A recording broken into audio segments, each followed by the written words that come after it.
किसी भी इंटरव्यू में मात्र आप 10% मार्क्स अपनी नॉलेज के बेस पर प्राप्त कर सकते हो, लेकिन बाकी के 90% मार्क्स आपको दिए जाते हैं आपकी कम्युनिकेशन स्किल्स के बेस पर। इसीलिए आज मैं आपको आपकी कम्युनिकेशन स्किल्स बेहतर करने के लिए 5 पॉइंट बताऊंगा। अगर आप उन्हें फॉलो करते हो तो निश्चित ही आपके इंटरव्यू में आपका बेहतर रिजल्ट आएगा।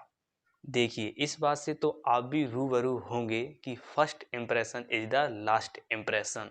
मतलब आपका आगे का इंटरव्यू कैसा जाने वाला है, इस बात का अंदाजा लगाया जाता है कि आपकी एंट्री कैसी है। इसी को मद्देनजर रखते हुए मैं आपको कम्युनिकेशन स्किल्स का पहला पॉइंट समझाता हूँ। हमारा पहला पॉइंट है open the gate, take permission with smile. पहली बात देखिए, जिस साइड को गेट खोलता है उसी साइड वाले हैंड से आपको गेट खोलना है और दूसरे हाथ में आपको फाइल पकड़ के रखनी है। इस चीज़ को आप कब डिटरमाइन करोगे?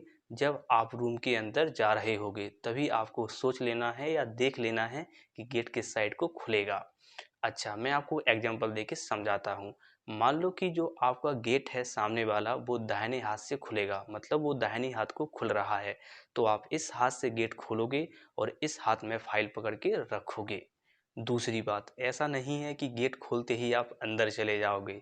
सबसे पहले आप हल्का सा गेट खोलोगे, फिर परमिशन लोगे, और जैसे ही वो परमिशन दे देते हैं, जैसे आप बोलते हो कि मे आई कम इन सर, वो बोल देते हैं एस प्लीज कम इन, तो आपको क्या करना है, जैसे ही आप अंदर जाओगे आराम से गेट छोड़ देना है, आराम से ही। ऐसा नहीं है आपने गेट खोला, अंदर गए, गेट छोड़ दिया तो उसकी आवाज़ आती है, तो आपको बड़ा सॉफ्टली तरीके से गेट छोड़ना है ताकि वो आवाज़ ना करे, और उसके बाद तुरंत आपको थैंक यू बोलना है। तीसरी बात, अब ऐसा नहीं है कि आपने गेट खोला और बगल में चेयर पड़ी होगी और आप जाके बैठ गए। देखिए, ऐसा नहीं होता है। आप आराम से जाओगे, चेयर के बगल में खड़े होना और उनको क्या बोलोगे, विश करोगे। अगर आप सुबह इंटरव्यू देने गए हो तो आप गुड मॉर्निंग बोल सकते हो, शाम के देने गए हो तो गुड इवनिंग बोल सकते हो। इसके बाद भी ऐसा नहीं है कि आप बैठ जाओगे बोलकर, नहीं। आपको सीट पर तब तक नहीं बैठना जब तक सामने वाला आपसे नहीं बोलता बैठने को। हाँ, अगर आप चाहो तो आप परमिशन ले सकते हो कि सर मैं बैठ जाऊं, मे आई सिट सर। हाँ, अगर वो बोल देते हैं हाँ बैठ जाओ, तो बैठते ही आपको क्या बोलना है, थैंक यू बोलना है।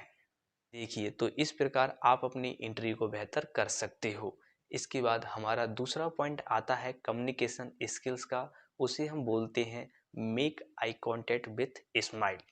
ध्यान रखें, जहाँ से आपका इंटरव्यू स्टार्ट होगा तब से लेके जहाँ तक आपका इंटरव्यू चलेगा, तब तक आपको अपने चेहरे पर स्माइल रखनी है विथ आई कॉन्टेक्ट।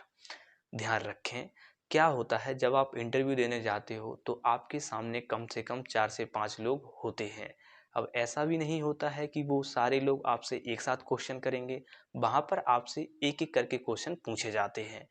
तो क्या होता है, जब वो सामने वाला आपसे एक बंदा क्वेश्चन पूछेगा तो आंसर देते टाइम आपको केवल उसी को नहीं देखना है, केवल उसी के साथ आई कांटेक्ट नहीं करना है, बल्कि जब आप आंसर दोगे तो आपको बैठे हुए सामने सारे लोगों के साथ, सारी इंटरव्यूअर के साथ आई कांटेक्ट बनाना है। देखिए, इससे क्या होता है, जो आपसे क्वेश्चन पूछेगा आप केवल उसी के साथ इंटरेक्ट नहीं करोगे, बल्कि जब आप अदर लोगों के साथ आई कांटेक्ट कर रहे होंगे तो आप उनसे भी कनेक्ट हो जाते हो, और इससे सामने वाले को बोरिंग फील नहीं होता और सामने वाले को थोड़ा अच्छा फील होता है कि आप सबके साथ आई कांटेक्ट कर रहे हो। और जब आप आई कांटेक्ट करते हो तो वहाँ पर आपकी विनम्रता भी शो हो जाती है आपकी स्माइल को देखकर।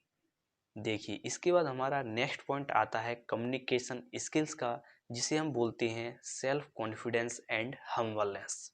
ध्यान रखें, जब भी आप इंटरव्यू दोगे तो आपका कॉन्फिडेंस एकदम मस्त होना चाहिए और आपको समय समय पर पोलाइटनेस शो करनी है। अच्छा, अब आपके मन में क्वेश्चन आएगा, ये सब चीज़ें होगी कैसे? ध्यान रखें, आप अपना कॉन्फिडेंस बढ़ा सकते हो नॉलेज गेन करके। जहाँ भी आप इंटरव्यू देने गए हो उसके बारे में थोड़ा नॉलेज ले लें ताकि आपका कॉन्फिडेंस बढ़ जाए। और पोलाइटनेस शो करने के लिए आप एक रिलैक्स मूड में रहें, आप स्ट्रेस ना लें। ध्यान रखें, आप कितने क्वेश्चन का आंसर गलत दे रहे हो इससे 1% भी फर्क नहीं पड़ता। फर्क इस बात से पड़ता है कि जब आप क्वेश्चन का आंसर गलत दे रहे हो तो उस टाइम आपके हाव भाव कैसे हैं, आपका कॉन्फिडेंस कैसा है, आपकी बॉडी लैंग्वेज कैसी है। तो आप इस बात की बिल्कुल टेंशन ना लें कि आप क्या बोल रहे हो और क्या नहीं बोल रहे हो। आप इस बात पर ध्यान दें कि आप किस प्रकार बोल रहे हो। अगर आप झूठ भी बोलते हो तो उस बात में भी एक कॉन्फिडेंस होना चाहिए, दम होना चाहिए। देखिए, इसके बाद नेक्स्ट पॉइंट है हमारी कम्युनिकेशन स्किल्स का, जिसे हम बोलते हैं प्रेजेंटेशन। अब देखिए, आप अपनी प्रेजेंटेशन, अच्छा प्रेजेंटेशन होता क्या है? प्रेजेंटेशन होता है आपका बात कहने का तरीका। आप जिस भी मुद्दे के बारे में बात कर रहे हो या जिस भी टॉपिक के बारे में बात कर रहे हो, तो आप किस प्रकार कर रहे हो, आपका बात करने का तरीका कैसा है, शब्दों का उपयोग आप किस प्रकार कर रहे हो, आपकी आईब्रो कैसी है, आप हाथों का उपयोग कर रहे हो कि नहीं कर रहे हो, आपके चेहरे पे स्माइल है कि नहीं, आप आईलिड का यूज कर रहे हो कि नहीं कर रहे हो। मेनली मैं कहूँगा, प्रेजेंटेशन बेहतर करने के लिए आपको अपनी बॉडी लैंग्वेज पर काम करना पड़ेगा। इस चीज़ को मैंने पहले ही, इससे पहले वाली वीडियो में बहुत अच्छे तरीके से समझाया हुआ है। अगर आपने उस वीडियो को नहीं देखी है तो आप इसके बाद उसको ज़रूर देख लें। इसके बाद हमारा लास्ट पॉइंट है कम्युनिकेशन स्किल्स का, जिसे हम बोलते हैं वॉइस मॉड्यूलेशन। अच्छा, अब मैं आपको बताता हूँ इसमें कौन कौन सी चीज़ें आती हैं। ध्यान रखें, आपको इतना तेज नहीं बोलना कि सामने वाले को वो चीज़ इरिटेट करे, आपकी वॉइस इरिटेट करे। और आपको इतना धीमा भी नहीं बोलना कि सामने वाले को समझ ही ना आए कि आपने क्या बोला। इनडायरेक्टली मैं आपसे कहना चाहता हूँ कि आपको क्लियर बोलना है और एक मीडियम वॉइस में बोलना है, जो ना ज़्यादा ऊंचा हो और जो ना ज़्यादा नीचा हो। तो आप इस चीज़ का कैसे अंदाज़ा लगा सकते हो? आप सामने वाला किस प्रकार पूछ रहा है। देखो, जो इंटरव्यूअर होते हैं वो एजुकेटेड होते हैं और उनका बात करने का तरीका, वॉइस मॉड्यूलेशन बहुत अच्छा होता है। तो इस चीज़ को आप कहाँ से पकड़ सकते हो? उनसे। वो बहुत अच्छे से बातचीत करते हैं। तो ध्यान रखें, जिस वॉइस मॉड्यूलेशन में वो बात कर रहे हैं, आप उसको फटाफट से पकड़ लें कि ये कितना धीमा बोल रहे हैं और कितना तेज बोल रहे हैं, और बस उसी को सीखकर आपको उसी तरीके से बात करना है और उसी लेवल की आवाज़ में बात करना है। अब एक बात का और ध्यान रखें, कभी कभी क्या होता है, जो इंटरव्यूअर होते हैं वो आपकी आवाज़ को तेज़ करने के लिए आपसे बोलेंगे सॉरी आपने क्या बोला, सॉरी आपने क्या बोला। तो आप गुस्सा हो जाते हो, हाइपर हो जाते हो, तेज़ बोलना चालू कर देते हो। बट ऐसा नहीं करना है। आपको पेशेंस के साथ, बड़े ही पोलाइट तरीके से, स्माइल के साथ, हाथों का उपयोग करते हुए, चालाकी से शब्दों का उपयोग करते हुए एकदम मस्त तरीके से इंटरव्यू देना है। मैं आपसे फिर से कहूँगा, इस बात का 1% भी फर्क नहीं पड़ता कि इंटरव्यू में आपने कितने क्वेश्चन के आंसर गलत दिए या कितने क्वेश्चन के आंसर आपने ये बोल दिए कि मुझे नहीं पता। बल्कि फ़र्क तो इस बात का पड़ता है कि जब आप बोल रहे थे कि मुझे नहीं पता, या जब आप गलत आंसर दे रहे थे, तब आपका हाव भाव कैसे थे, तब आपकी बॉडी लैंग्वेज कैसी थी, उसी चीज़ का ध्यान रखा जाता है। क्योंकि आप खुद सोचो, अगर सामने वाले को आपकी नॉलेज चेक करनी होती तो वो आपका इंटरव्यू नहीं ले रहा होता, वो आपसे रिटन एग्जाम कराता।